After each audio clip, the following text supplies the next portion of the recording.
আসসালামু আলাইকুম। আমরা এই মুহূর্তে নরসিংদী যে বেলাবর উপজেলা যে চরবেলাবর দুই উপজেলায় দুই এপার এপার যে সংঘর্ষে ইতিমধ্যে একজনের মৃত্যুর ঘটনা আমরা শুনতে পেরেছি। আরেকটা বিষয় আমরা যতটুকু জানতে পেরেছি যে এখানের অটোকে কেন্দ্র করে দুই পক্ষেরই প্রায় হামলা হয়। এরপর হামলা পরে এক পর্যায়ে একজন মৃত্যু হয় বলে আমরা প্রাথমিক তথ্য পেয়েছি। আরেকটা বিষয় আমরা যতটুকু জানতে পেরেছি যে এই চরবেলাবর ও ফারবেলাবর মিলে দুই পক্ষেরই পাল্টাপাল্টি হামলা হয় বলে আমরা প্রাথমিক তথ্য পেয়েছি। আরেকটা বিষয় আমরা যতটুকু জানতে পেরেছি যে একজন গুলিবিদ্ধ অবস্থায় তার মৃত্যু হয়েছে বলে আমরা প্রাথমিক তথ্য পেয়েছি। আমরা ঘটনাস্থলে আপনাদেরকে দেখানোর চেষ্টা করছি যে এখানে আইনশৃঙ্খলা বাহিনীর সদস্যরা ইতিমধ্যেই এসেছেন। আমরা যতটুকু জানতে পেরেছি যে আইনশৃঙ্খলা বাহিনীর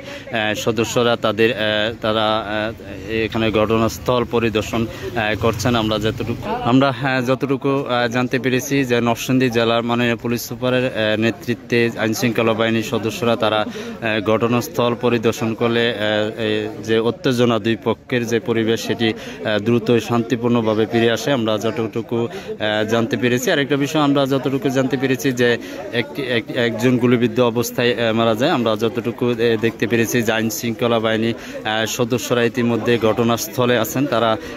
তারা পরিবেশ শান্ত করার জন্য বিভিন্ন পদক্ষেপ নিচ্ছেন আমরা যতটুকু দেখতে পেরেছি। আরেকটা বিষয় আমরা দেখেছি যে বেলাবর থানা বা নরসিংদী জেলার যে পুলিশ সুপারের নেতৃত্বে যে টহল টিম রয়েছেন তারা ইতিমধ্যে ঘটনাস্থল পরিদর্শন করতেছেন। আমরা যতটুকু জানতে পেরেছি আমরা আমাদের সাধ্যমতো চেষ্টা করবো। এখন পরিস্থিতি নিয়ন্ত্রণে এনেছি।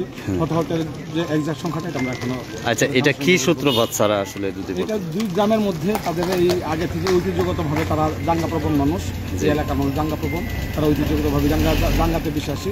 গতকালকে তাদের মধ্যে একটা বিক্ষিপ্ত ঘটনা ঘটেছে। আমরাও সারা রাত্রি দরবার করেছি যাতে কোনো ধরনের চলতি আড্ডান না হয়।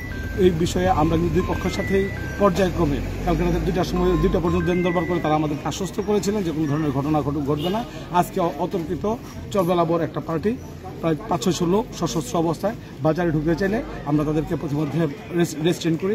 আমরা আমাদের সাধ্যমতো তাদেরকে প্রথমে বলি যে আপনারা এখানে আসেন না, জলটি করেন না। তারা বিনা উস্কানিতে পুলিশের উপর আক্রমণ করে আমরা প্রতিরোধ করি, তাদেরকে ঠেকানোর চেষ্টা করি। ইতিমধ্যে মাটিয়াল পাড়ার যে পক্ষ ছিল ওই পক্ষও তারা সশস্ত্র অবস্থায় এসে দুই পক্ষের মধ্যে সংঘর্ষ বাঁধে। এখন আমাদের সিনিয়র অফিসাররা পুলিশ লাইন থেকে এসেছেন, আমাদের আলফা 3 সরকার স্যার আসছেন, ওনার টিম সহ আমরা আমাদের সর্বোচ্চ এফোর্ট দিয়ে এখন পর্যন্ত আমরা এই। আচ্ছা, আরেকটা বিষয় স্যার, আপনার নামটা কি একটু বলতে? আমি অফিসার ইনচার্জ মীর মাহবুবুর রহমান, বেলাবর থানায়। আমি সকাল থেকেই এই ঘটনায় ছিলাম। আমি নিজেও ইনজুর্ড, অনেকের ইট পাটকেল আমার গায়ে লেগেছে। আমার এখন হসপিটালে হইতে হবে। মাথায়ও আমার ইট লেগেছে, হেলমেট ফেটে গেছে আমার ইট লেগে। আচ্ছা, ঠিক আছে স্যার। বিষয়ে তিনি আমাদেরকে জানিয়েছেন যে দুই পক্ষের যে একটু হামলা হয়েছে সেই পক্ষের হামলার ঘটনায় চাঞ্চল্যকর দুই পক্ষের হামলার যে ঘটনা ঘটেছে সেই ঘটনায় ইতিমধ্যে বেলাবর থানা ও নরসিংদী জেলা মাননীয় পুলিশ সুপারের নেতৃত্বে আমরা দেখতেছি যে আইনশৃঙ্খলা বাহিনীর সদস্যরা তারা খুব তৎপর রয়েছেন। দেখেছি যে সেনাবাহিনী ইতিমধ্যে ঘটনাস্থল পরিদর্শন করছেন। আমরা যতটুকু দেখতে পেরেছি যে আইনশৃঙ্খলা বাহিনীর সদস্যরা তারা ইতিমধ্যে। আমরা আরেকটা বিষয় যতটুকু জানতে পেরেছি যে দুই পক্ষের যে পাল্টাপাল্টির যে হামলা, এই হামলায় আইনশৃঙ্খলা বাহিনী তারা তাদের সফলতার সাথে ইতিমধ্যে যে দুই পক্ষের যে হামলা এটি চরবেলাবর ও পারবেলাবর এলাকা আমরা যতটুকু দেখতে পেরেছি যে সকাল থেকে প্রায় 2 ঘন্টার অধিক পাল্টাপাল্টির যে ইট পাট্টেট নিক্ষেপ সেটি হয়েছে। আমরা যতটুকু দেখতে পেরেছি সেক্ষেত্রে আইনশৃঙ্খলা বাহিনীর সদস্যরা তাদের সাধ্য অনুযায়ী চেষ্টা করেছেন যাতে এখানে কোনো বিশৃঙ্খলা ঘটনা না ঘটে। সেক্ষেত্রে আমরা দেখতেছি যে আইনশৃঙ্খলা বাহিনীর সদস্যরা যারা রয়েছেন তারা খুবই তৎপর রয়েছেন। আমরা এই মুহূর্তে আপনাদেরকে নরসিংদী চরবেলাবর এলাকার যে ঘটনাস্থল আপনাদেরকে দেখাচ্ছি।